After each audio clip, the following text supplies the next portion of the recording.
कहानी। एक गरीब परिवार में एक सुंदर सी बेटी ने जन्म लिया।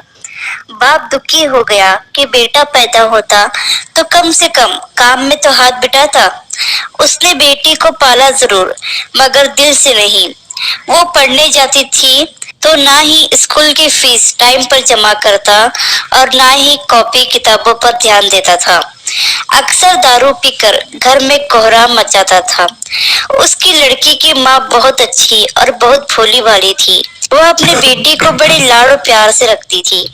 वो पति से छिपा छिपा कर बेटी की फीस जमा करती और कॉपी किताबों का खर्चा देती थी। अपना पेट काट कर फटे पुराने कपड़े पहनकर गुजारा कर लेती थी, मगर बेटी का पूरा ख्याल रखती थी। पति अक्सर घर से कई कई दिनों तक के लिए गायब हो जाता था। जितना कमाता था दारू में ही फूंक देता था। वक्त का पहिया घूमता गया। बेटी धीरे धीरे समझदार हो गई। 10वीं क्लास में उसका एडमिशन होना था।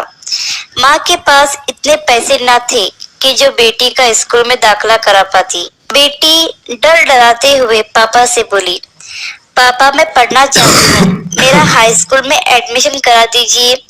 मम्मी के पास पैसे नहीं है।